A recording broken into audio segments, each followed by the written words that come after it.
এই যে জুন মাসের 1 তারিখ থেকে সকল স্টেট বাস ফ্রি করে দেওয়া হলো শুধু মহিলাদের জন্যে। তো আপনাদের কাছে কি মনে হয় আমাদের মুখ্যমন্ত্রী এই কাজটা খুব ভালো করেছে? বিষয়টা খুব একটা ভালো করে নাই। কারণ যারা স্টেট বাসে আগে থেকেই যেত আর স্টেট বাসের জন্যে তারা বসে থাকতো, এখন তার থেকে দ্বিগুণ মানুষ স্টেট বাসে যাওয়ার জন্যে বাস স্ট্যান্ডে বসে থাকে। তো আগে ভেবে দেখো, আগে স্টেট বাসে যারা টাকা দিয়ে যেত এমনিতেই আগে স্টেট বাসের মধ্যে জায়গা হতো না, প্রচণ্ড ভিড় থাকতো। আর এখন ফ্রি করে দেওয়ার পরের থেকে এখন তো আরও বেশি ভিড় হচ্ছে, সাধারণত মানুষের আরও বিপদ। কারণ এত গরমের মধ্যে স্টেট বাসে তো যেতে পারবে না সবাই। স্টেট বাসে কিছু বৃদ্ধ লোক আছে, তারাও যায়, কিছু মহিলারা আছে, তাদের এখন ভাবতে পারছো এত গরমে কি হাল। তাহলে এই প্রশাসনিক দায়িত্ব বা আমাদের মুখ্যমন্ত্রীর কাছে একটা দায়িত্ব এটা বড়, যে তাদের যে যারা পরিচালনা করছে সেই স্টেট বাসের, তাদেরকে একটা ভালো দায়িত্ব নিয়ে পরিচালনা করতে হবে, যেন সাধারণ মানুষ সবাই ভালোভাবে যেতে পারে। আর বিষয়টা আগের থেকে যা বাস ছিল তার থেকে এখন দ্বিগুণ করা উচিত। কারণ এখন সকলে মানুষ স্টেটে যাওয়ার জন্যে সব সময় দাঁড়িয়ে থাকে বাস স্ট্যান্ডে।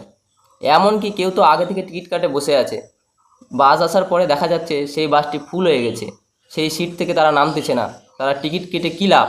তাহলে এই দায়িত্বটা আমাদের মুখ্যমন্ত্রীর কাছে আপনারা শেয়ার করুন, যেন বাস আরও বাড়ানো হয় বা বাসের যে পরিচালনা সে পরিচালনা যেন ভালো করে।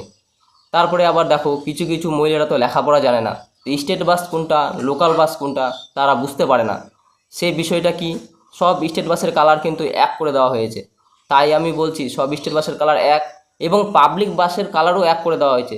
তাই আমি আমাদের মাননীয় মুখ্যমন্ত্রীর কাছে বলছি যে সকল স্টেট বাসের কালার এক করা হোক আর সকল পাবলিক বাসের কালার এক করা হোক। যারা পড়াশোনা জানে না তারা যেন বুঝতে পারে যে এটা স্টেট বাস বা এটা লোকাল বাস। কারণ এখন স্টেট বাসেও যা লেখা থাকতেছে লোকাল বাসেও তা লেখা থাকে, অনেকে তো এটা দেখে কনফিউশন হয়ে যাচ্ছে। তো আমি বলছি সেইটাও যেন একটু দেখানো হয়।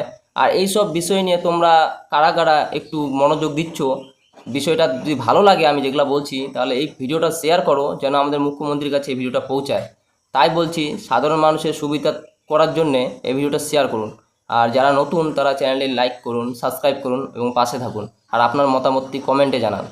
আর আমি আরেকটা কথা বলতে চাই, যে সকল বাসে যারা মহিলারা উঠছে শুনছি নাকি এবং ভিডিওর মাধ্যমে দেখছি যে তাদেরকে নামিয়ে দেওয়া হচ্ছে, বলছে যে কিছু পুরুষ লাগবে বাসের মধ্যে, সমস্ত মহিলাকে নিয়ে যাওয়া হবে না, কারণ তাদের তো আবার পুরুষ না উঠলে টাকা হবে না। তো আমি বলছি সেই বাসটা চালায় সরকার, তাদের কন্ট্রাক্টর, কি এমন তাদের উপর ইফেক্ট পড়বে যে সরকারি বাসের মধ্যে পুরুষরা না উঠলে, ভাড়া না দিলে তাদের উপরে কোনো তো ইফেক্ট পড়বে না।